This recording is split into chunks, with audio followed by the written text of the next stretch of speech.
ये कहानी है सोने की फसल। एक गांव में धर्मा नाम का व्यक्ति रहता था। धर्मा के पास पूर्वजों की बहुत सारी जमीन थी। वो उन्हीं खेतों में खेती करता और उसी से अच्छा खासा मुनाफा कमाता। लेकिन इतनी संपत्ति होने के बावजूद भी धर्मा बिल्कुल सरल और सीधे स्वभाव का था। लेकिन धर्मा की जमीन पर गांव के दबंग छुट्टन की कई सालों से नजर थी।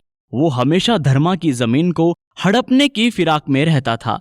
धर्मा ज्यादा पढ़ा लिखा नहीं था। इस बात का फायदा उठाकर छुट्टन ने एक दिन जमीन के कागजात पर धर्मा के साइन ले लिए और धर्मा पर चोरी का झूठा आरोप लगाकर उसे गांव के बाहर निकलवा दिया।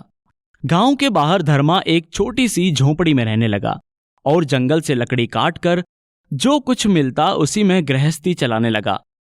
पता नहीं भगवान भी हमें किस बात की सजा दे रहा है। इस चोरी के इल्जाम से बेहतर तो हमें मार ही डालता।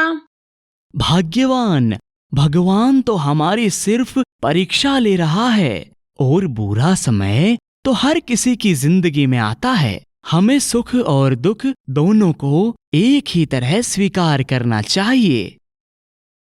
एक दिन धर्मा जंगल से लकड़ी काट कर लौटा और खाना खाने बैठने ही वाला था कि वहां एक साधु आए। भिक्षाम देहि, भिक्षाम देहि। बेटा, कुछ खाने के लिए हो तो दे दो।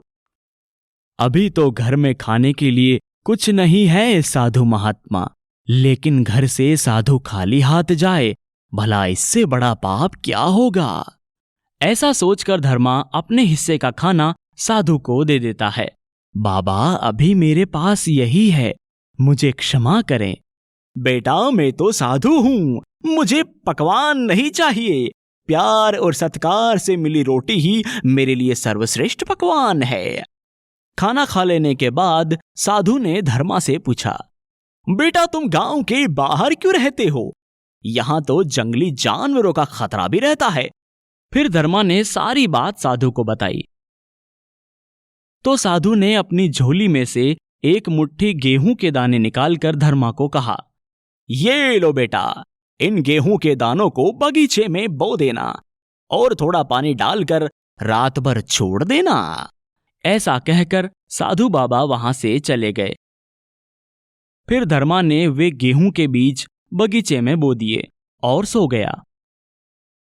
अगली सुबह उसकी पत्नी सुनंदा की आंख तेज रोशनी के साथ खुली। उसने जाकर देखा तो वो फूली नहीं समा रही थी, क्योंकि पूरे बगीचे में गेहूं की सोने की फसल थी। अजी सुनिए, ये देखिए, चमत्कार हो गया। ये देखिए सोने की फसल, हम फिर से धनवान हो गए। ऐसी सोने की फसल देख धर्मा भी बहुत खुश हुआ और उसे बेचकर वे फिर से अच्छी जिंदगी जीने लगे। लेकिन धीरे धीरे सोने की फसल के बारे में छुट्टन को पता लगा, तो वो सोने के लालच में धर्मा के पास आया और नाटक करने लगा। अरे धर्मा भाई, मुझसे बहुत बड़ी भूल हो गई, पाप हो गया मुझसे, पाप। आप तो मेरे बड़े भाई जैसे हैं। भाई, मैं अपने पाप का प्रायश्चित करना चाहता हूं। मैं आपकी सारी जमीन वापस करना चाहता हूं।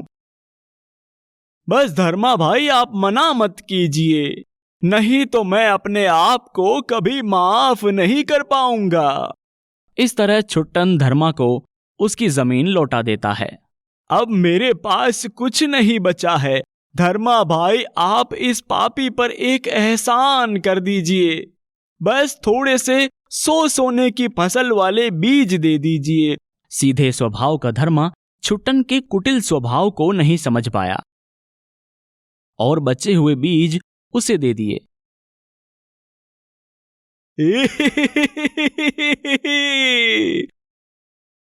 इस धर्मा को बेवकूफ बनाना कितना आसान काम है, जैसे कि मक्खी उड़ाना। बस अब मैं बनूंगा राज्य का सबसे बड़ा सेठ, सेठ छुट्टन।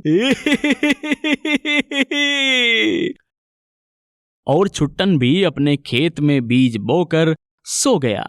लेकिन जब अगली सुबह वो उठा तो उसके होश उड़ गए। क्योंकि उसकी सारी जमीन बंजर हो चुकी थी, जिस पर कभी भी कोई भी फसल नहीं उग सकती थी। हे भगवान, मैं लुट गया, बर्बाद हो गया, मेरी सारी जमीन बर्बाद हो गई। अब छुट्टन के पास पछताने के अलावा कोई सहारा नहीं था। इसीलिए कहते हैं कि हमेशा सच्चाई और अच्छाई का साथ देना चाहिए, क्योंकि बुराई का नतीजा हमेशा बुराई ही होता है।